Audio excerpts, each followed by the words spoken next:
the ghost. I ain't afraid of no ghost.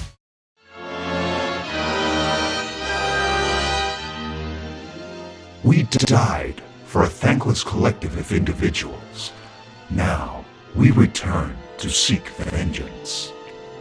What does it mean it died? Terminal Reality, they were the developer of this Ghostbusters game. They shut down a few years after it came out. I mean, they made a few other things like that awful Walking Dead game. Do not speak of that game. The Ghostbusters game was really their last hurrah before they shut down in 2013. Who cares about that? What are we gonna do? I don't know, I mean, we weakened it before somehow. We just gotta keep playing the game and work it out. Leave it to me, guys. I got this. The Sega Mega Drive saw a lot of licensed games over the years, so it's no surprise that Ghostbusters made its way to the platform eventually.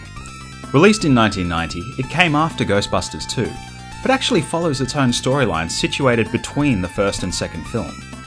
It seems that the Ghostbusters did such a good job after defeating Gozer in the first movie that they were having a bit of trouble drumming up new business. The game starts with a sudden rush of calls. Seems that the ghosts are suddenly back, in a big way. The player gets to pick which of the 3 Ghostbusters they want to play as. Sadly, Winston gets a short end of the stick, as per usual. There are 4 stages to choose from when you start, with the amount of money you earn matching the difficulty of the stage. Once you complete these stages, the other 2 Ghostbusters are captured, and the final stages are unlocked. The game has a wide variety of locations and ghosts. Man-eating plants, creepy castles, and possession join the standard variety of ghosts you would expect from a Ghostbusters game of this era. The game is a platformer that encourages exploration of its expansive stages. The game is actually really difficult, requiring pinpoint accuracy and constant focus.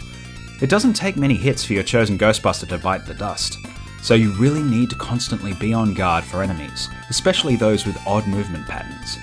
The game has a variety of sub-bosses and bosses, all of which look great.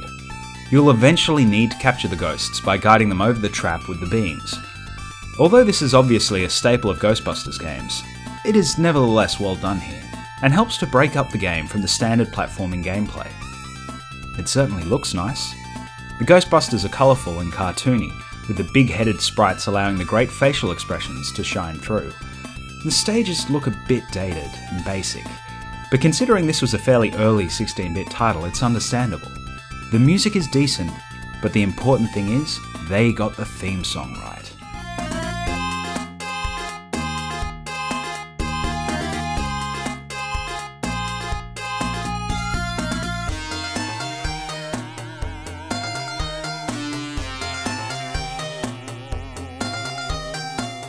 Overall, it's a pretty decent game.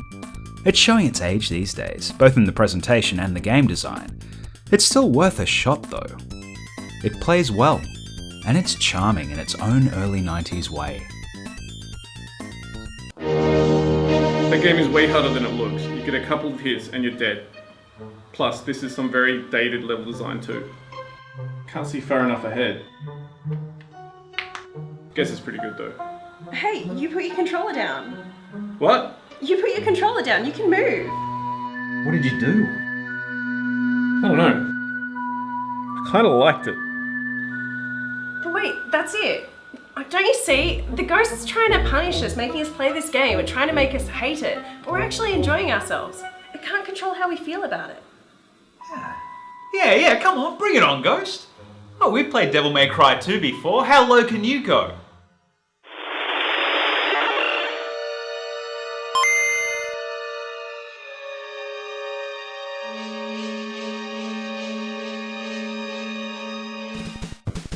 Ghostbusters 2 was an excellent example of the dangers of licensing in the 8-bit era. The HAL-developed game saw release in Japan for both the NES and the Game Boy, but North America only ever saw the Game Boy version due to licensing conflicts with Activision. The NES eventually saw its own American version of Ghostbusters 2, but it was a totally different game by a different developer.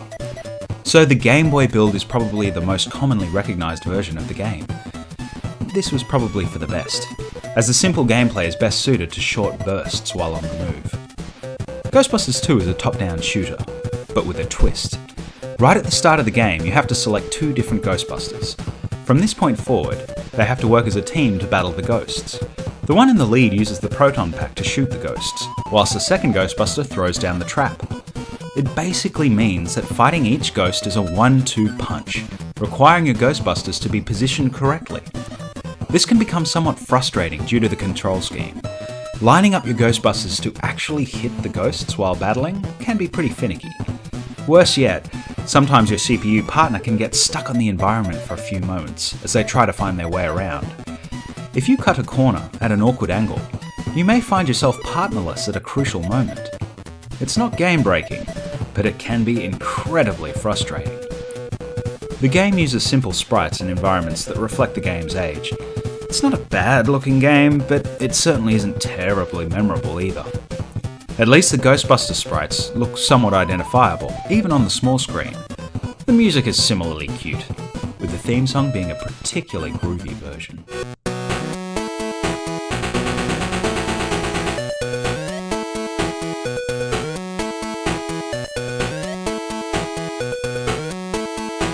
Ghostbusters 2 is not a bad time waster, and certainly a cool spin on the Ghostbusters franchise for the handheld format.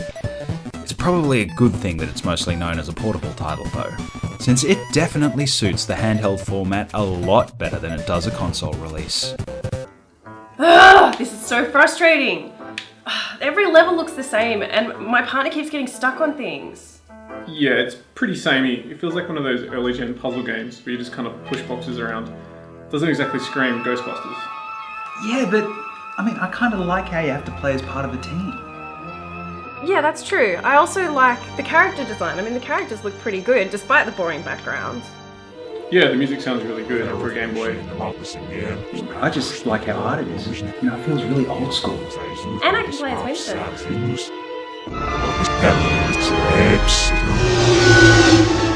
that wasn't so bad. We neutralised it. You know what that means, a complete particle reversal. Hey, we have the tools, we have the talent. It's Miller time.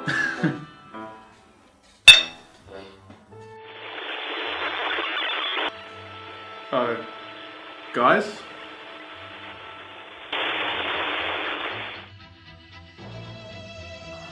Oh no. This looks extraordinarily bad.